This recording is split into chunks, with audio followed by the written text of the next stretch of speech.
Good morning to each and everyone. I welcome you to Khaida Park, not to speak of that Shahid Bhagat Singh Park.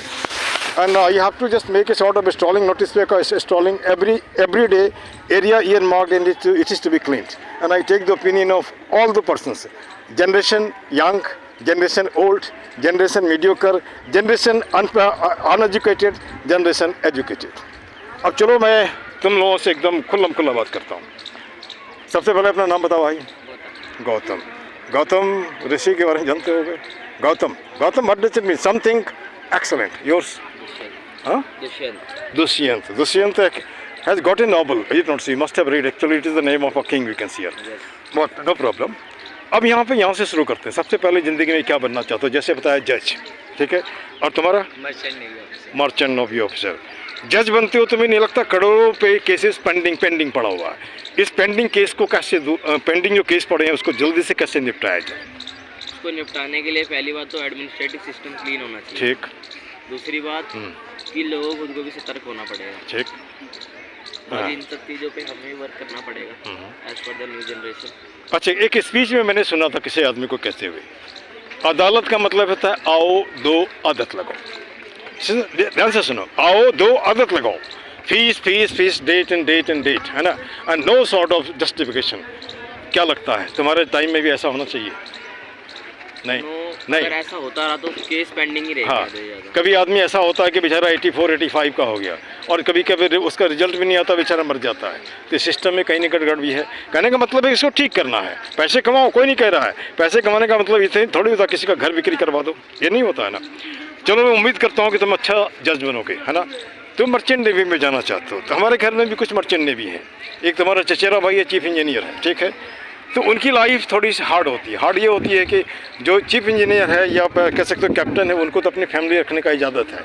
बाकी जो उनको नहीं रहता है, 6 महीना पानी में, 6 महीना इधर में, है ना. क्या ज़िंदगी जी लोगे वहाँ पे?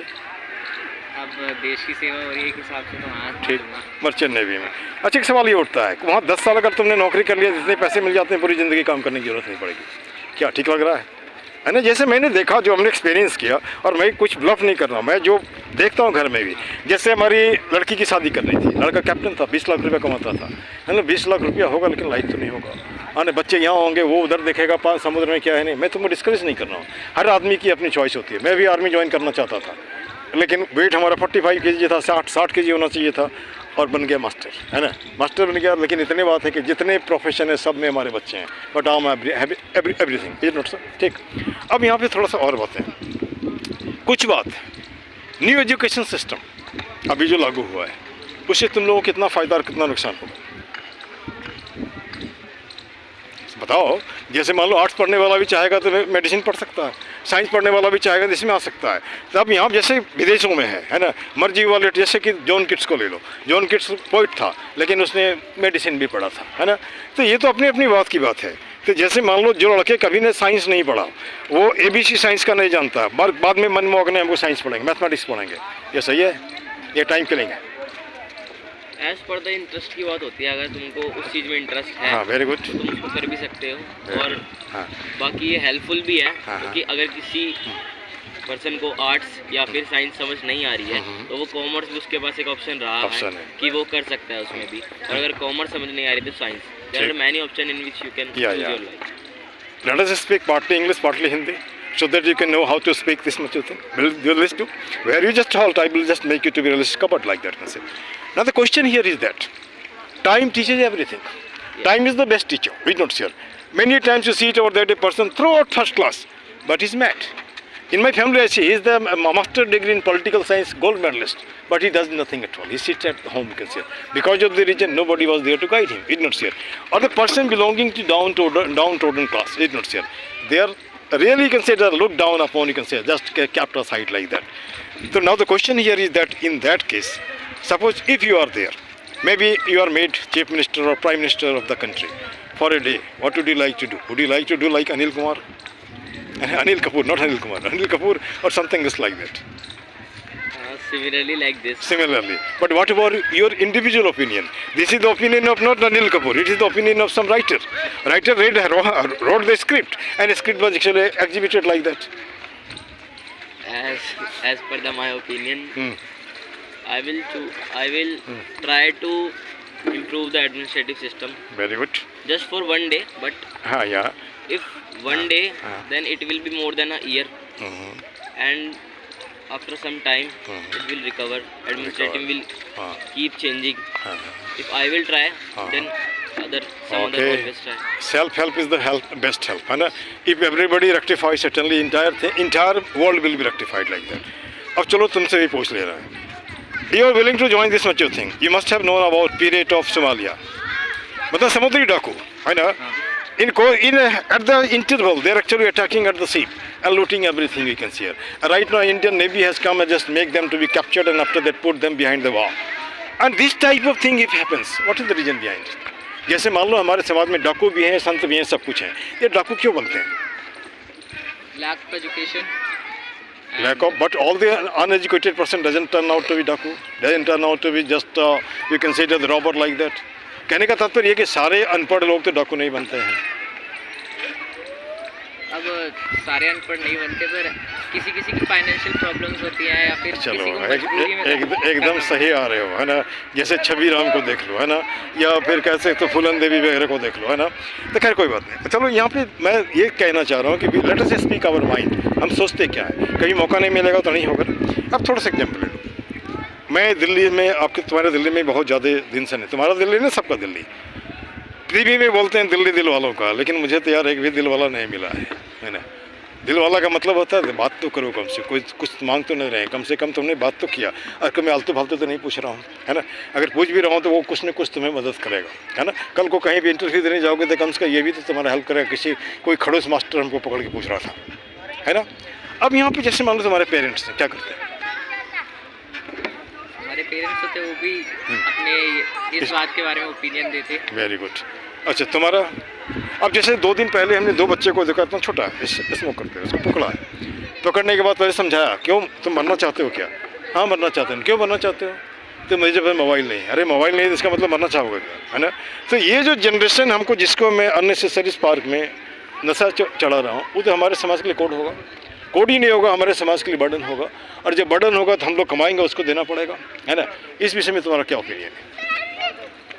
उनको अपना खुद देखना चाहिए, क्योंकि एक भी बात पता है उनकी लाइफ है. मैं समझ गया भाई, लेकिन इतना मान के चलो, ये भी हमारे समाज का अंग है. जैसे हमारा हाथ खराब हो गया, हाथ के इलाज करेंगे ना, काट के फेंक देंगे, इलाज करेंगे. तो अब जैसे मान लो कि मैं बच्चों को पकड़ पकड़ के स्पोकन इंग्लिश सिखाता हूँ. आज सिखाया कल नहीं आता. जानते क्यों? अगला आदमी सोचता अगर इसके दिमाग में आ जाएगा तो ये जो गोरख धंधा हो रहा बंद हो जाएगा, है ना. मान रहे हो कि नहीं? चलो अब थोड़ी देर में इस पे आ जाता हूँ. कितना परसेंटेज मिलेगा 10 में?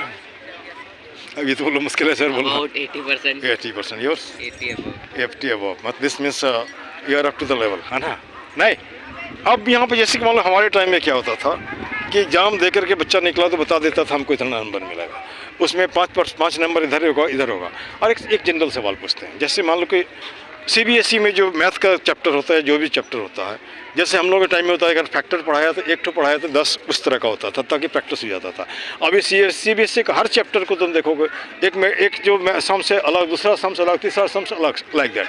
और हम लोगों के टाइम में टीचर्स बोलते थे कि देखो ये क्वेश्चन है, ये ऐसे भी पूछेगा, ऐसे भी पूछेगा, ऐसे भी पूछेगा, आंसर यही होगा. लेकिन यहाँ थोड़ा घुमा देता है तो बच्चा हाथ उठा देता है. क्या ये ठीक है या गलत है, या मैं गलत जा रहा हूँ? हाँ ये गलत भी नहीं है, एकदम सही है. हाँ. एकदम सही भी है.